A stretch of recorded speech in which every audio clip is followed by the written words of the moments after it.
Good morning and welcome to this morning's program. Today we have one of our student organization members here to speak with us. In the fall of 2014, after attending the People's Climate March in New York City, Matt Wang and Adam Blyman co-founded the student organization at Drexel University called Fossil-Free Drexel. Matt is an architecture student with a concentration in sustainable built environment, and he and the organization members of Fossil-Free Drexel are interested in reducing greenhouse gas emissions here on campus as part of a greater social movement to mitigate climate change. Welcome, Matt. Thank you, Diane. Matt, tell us more about your organization, Fossil-Free Drexel, and the various activities that you and your organization are involved in here in the Northeast and also here on campus. Right. So the idea for Fossil-Free Drexel actually stemmed out of a larger social movement to mitigate climate change. Mm-hmm. And nationally, that's known as 350. The significance of 350 is that the parts per million of carbon dioxide in the atmosphere were sort of traditionally conducive to life at that quantity, and we're currently over 400 parts per million, well over it. Mm-hmm. And so, that's the symbolism of this movement is to sort of get back down to that number. And so we're a local group, and there's a Philadelphia chapter. You have many university fossil-free campaigns, mm-hmm. and so our emphasis is here on Drexel University's campus and what we can do to reduce greenhouse gases here at school. So your organization is definitely a proponent and supporter of the 1972 U.S. Clean Water Act, the U.S. Clean Air Act of 1970, and the most recent Toxic Substance Control Act of 2016. I mean, absolutely. Cleaning, the toxic substances have to, somehow be accounted for. The air and the water. These are things that sort of have impacts well beyond our immediate decision making, and so those are definitely regulations that our student organization, at least in spirit, if not some other formal way. They form the platform for your group and your organization activities. Well, actually, the sort of the basis of our group stems not from those particular regulations, although we do support them, in spirit and in action. The basis for our group is this idea that actually, hard science might not necessarily be enough, to mm-hmm. get the change that's required to address climate. Mm-hmm. That there needs to be this larger, social movement. Surely, beginning appropriately on the college campuses, right? Spreading out into local government and city government, municipal government, etc. You're right. Education is a key foundation of actually, addressing climate, and so no better place to start than at the university. We're trying on this program, of course, as you know, we're trying to get the scientific facts out to the general public so that they may be well informed and that they can ask more appropriate questions of their elected officials, both at the state, the city, and at the federal level. So during the last 2 weeks, our guest speakers have included Dr. Patrick Gurian, professor in the Civil, Architectural, and Environmental Engineering program, and Will Char, one of the original students who had identified work with the original Pannoni greenhouse gas point source emissions report that had been developed independently for Drexel trustees and the president. And then we heard also from Dr. Gurian and two of his current honors students, Alex Kunch and Jessica Williams, who I understand belong to Fossil Free Yes, Drexel. They're very interested as well. both Alex and Jess are members of Fossil Free Drexel. And they're picking up with the idea of the electric buses right now. They're working on that. So the 8050 report that was a follow-on to the Pannoni engineering report, the private engineering report, issued by President John Fry on behalf of the trustees of Drexel University to identify the point sources of greenhouse gas emissions according to their in-depth field report. Now, how is your group, Fossil Free Drexel, aiding in the activities of trying to reduce the greenhouse gas emissions? What specifically are you doing here on the campus? Are you in touch with the president's office and the trustees? What are your specific activities that you are trying to carry out in your efforts to make people more aware of the greenhouse gas emission point sources and the reduction from, you wanted to keep it down to 350? Sure, gotcha. So our efforts sort of stem off of that framework that is the 80 by 50 report.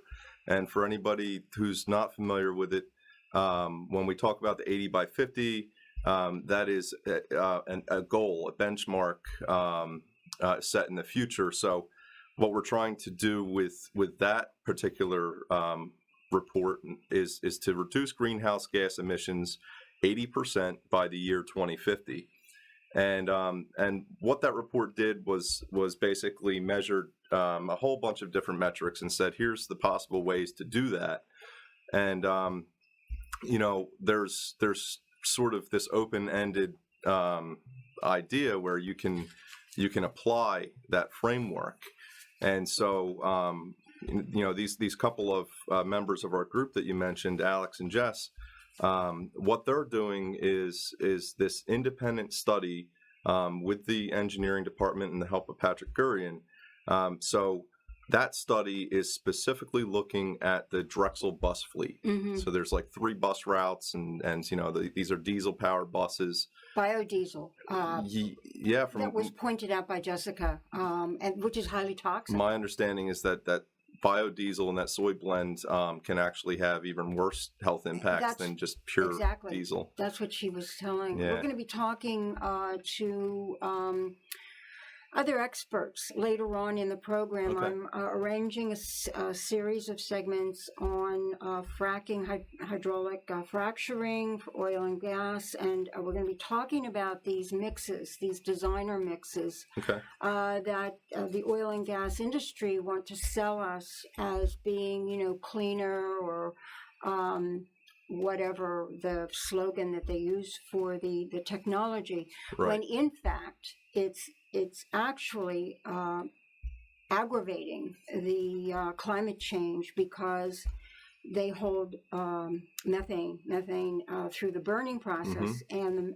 the methane is 23 times more dense than carbon dioxide. At a minimum, I understand it could be even worse. So yes, exactly. So one of the goals of our organization is actually to identify and almost call out these greenwashing, mm-hmm, industry sort of they're guising or being billed as a sustainable solution when they aren't necessarily, right? There's some good ideas out there, but a lot of them sort of are still hinged to these old fuels and exactly, technologies. So oil and gas. So sort of getting back to that electric bus idea. Having infrastructure that runs on electric is obviously, a good opportunity to utilize clean energy. So the electric bus is really just the first half of that study. Mm-hmm. And then the second half is to see how we're going to charge those buses. So Surely. Mhm. we want those, those electrons to be with renewable energy. And there's different ways that we could talk about, how we get renewable energy in the grid. Drexel has made some excellent progress with some renewable energy credits and procuring clean energy. But we think that with some other sort of power purchase agreements, the industry calls them, that they could like cogeneration. not necessarily cogeneration, although you do want to recover thermal heat as much as possible in an engine. But what I'm saying is the renewable technologies in a REC, in a renewable energy certificate. Those are, from what I understand, just tantamount to like sort of trading paper. You're buying this credit for something that's already existing, Right. whereas a power purchase agreement would actually be structured. That contract would be structured to provide additionality for new renewable, generation sources. The economic infrastructure, which is what we really need to clean up this grid. Exactly. The economics involved of new technologies, of course, are very intensive, but over the term of 20, 30 years, plus the public health issues. Right. Like Alex and Jess looked at a life cycle analysis, and when you really say, here's the operations and maintenance of a diesel bus versus, an electric. Sure. Even if we're, ignoring the moral arguments of environment and human health impacts, Sure. Financially, it stands on its merits when you look at it, a life cycle analysis. Oh yeah, you can't. You can't put a price on public health and quality of life issues. I mean, when you have COPD or you have allergies and you can, barely breathe, quality of life is not very high. And I know you're very concerned about that, being an architecture major. And the thing I'm interested in is what in particular are your group members doing? Like, are you writing anything? Are you preparing reports? Are you preparing a letter? Are you in touch with people verbally? Are you networking with people outside of the Drexel immediate campus to spur this along? I guess my question is, what are you doing to move your goals, your Sure. mission Absolutely. of your program along? So yes, we've basically networked with everybody that we've come across that's concerned about these sustainability and social justice and climate justice issues. There's several groups here on campus. Off the top of my head, you have like Sierra Club, Drexel Urban Growers, Drexel Smart House. There's a new group called Defend Our Future that's encouraging people to sort of, it's educating them about their opportunity to vote for, representatives and elected officials who are going to do things to address climate in a serious way. Sure. And so yeah, there's the undergraduate student government. We've been in contact with them, and they're so far early talks. They're supportive of our electric bus efforts. And so there's sort of internal things happening on campus. The only letter or sort of product to come out of that these things so far is the electric bus study and the presentations with that. And we'll be doing more with that in the spring when that's finalized, and maybe have like an on-campus demonstration of the product of that would be fantastic. Yeah. So, and then outside of the immediate Drexel community, there's plenty of other environmental and sort of socially conscious groups, especially in Philadelphia. I mean, our immediate group is 350 Philadelphia, right? Because they're from the same organization. But You have other faith-based groups and, even like local businesses jumping on board. These communities that are concerned about their asthma rates and, how they're...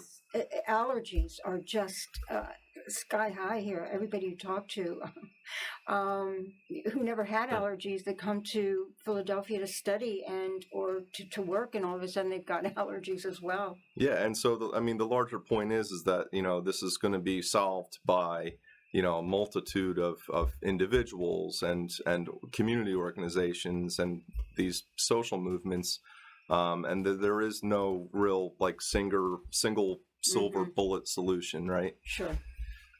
Well, the 80/50 report outlined, I think, maybe 5 or 6 different avenues of expression to reduce the greenhouse gases, and all of them are big study, big effort avenues to reduce the GHGs, but we can do it as we make people more aware and bring the scientific facts to people in the general listening audience, which is what we're trying to do here at the program, so that, like you said, when the opportunity presents itself to vote for someone who is environmentally conscious and is very concerned about the quality of life issues and the public health issues.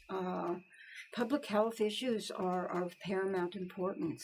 Right. So if you're a Drexel student and you're particularly interested in sort of, what you could do to get involved politically, like I would point you towards Defend Our Future.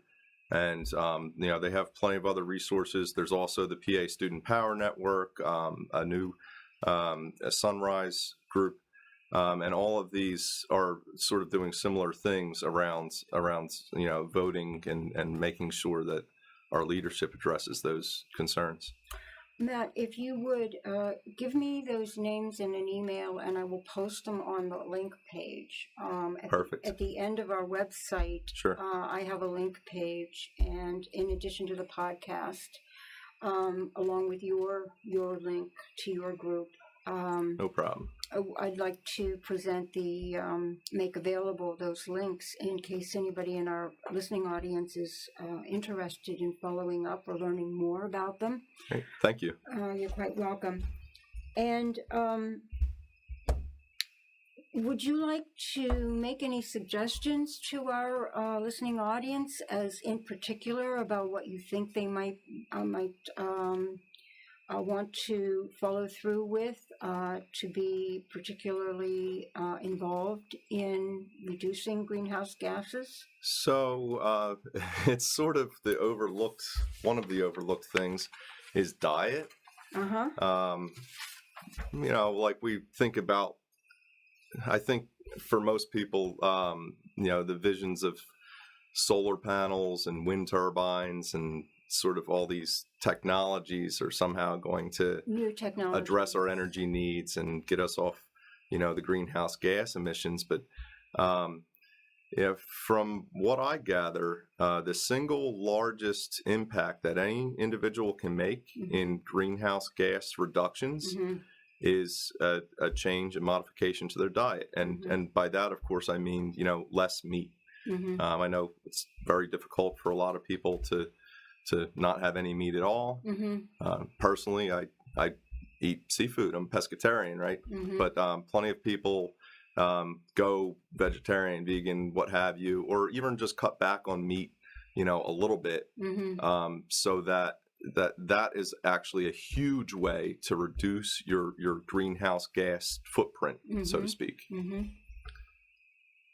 Well, there are many things that the individual householder, homeowner can do without going into a very expensive smart house. And we're going to be talking to Caroline Burkholder very shortly, Defend Our Future, as you had mentioned. And so she will have some additional information for us. Well, when this report comes out from Alex and Jessica, I'd like to have you back. And, certainly. we'll follow up with this. In the meantime, if you could give me those links, I'll post them. And then anybody in our listening audience who is really interested in what he or she could do, they can click on them and perhaps contact the president of the organizations, including yourself, and get more information. The 350philly.org. If you'll give me that Certainly. link as well, since that's a key player in the municipal area. Right. The quick thing just to mention about 350 Philadelphia. So for the last couple of years, they've been working on this pretty significant effort that they call the Fossil-Free SEPTA campaign. Mm-hmm. And for those that may be new to the city or not familiar, SEPTA is the Southeastern Pennsylvania Transportation Authority.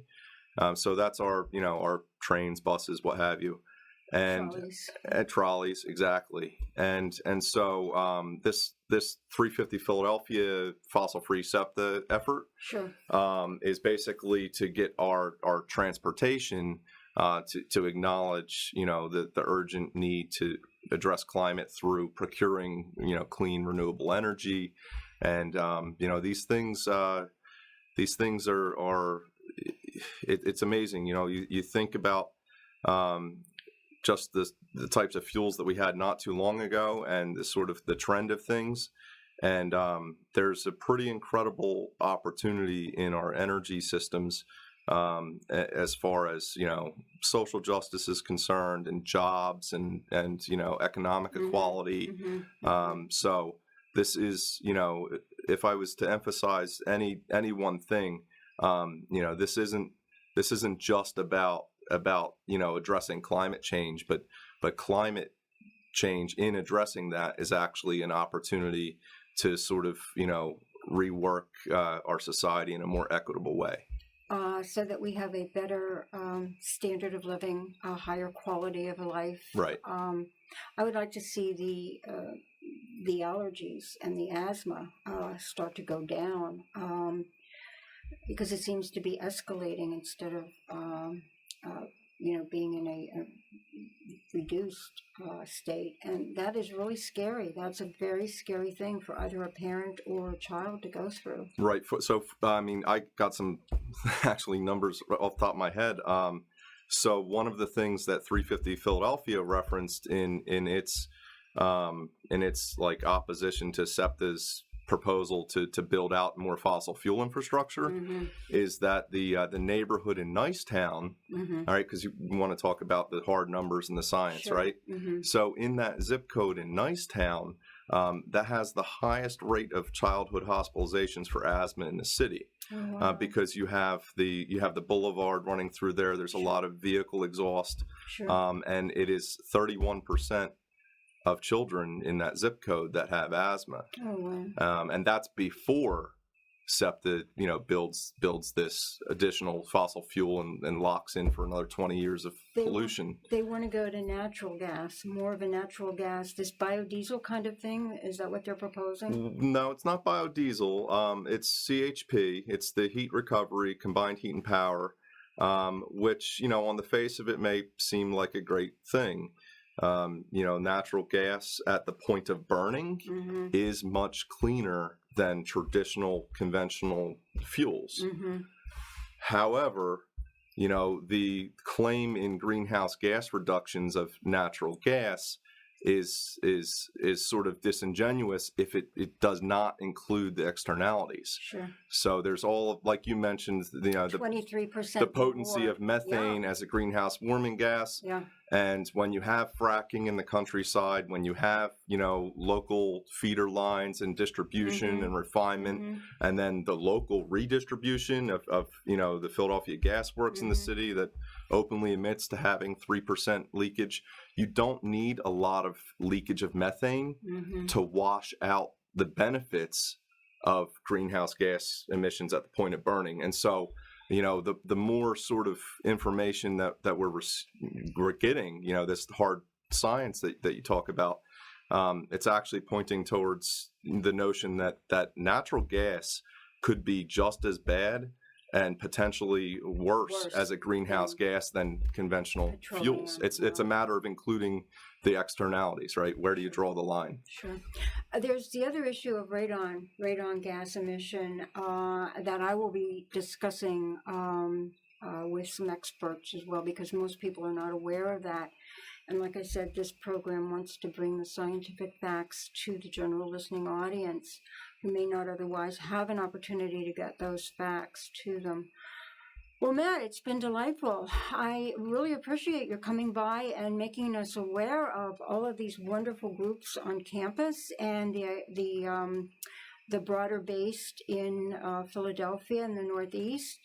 And we're looking forward to having you back when Jessica and Alex get their project finished, and we can talk about this wonderful project here on Drexel University's campus. Thank you, Diane, and thank you for all the great work that you're doing to pull these organizations together and get the information out to the public. You're quite welcome. It's my pleasure. Thank you.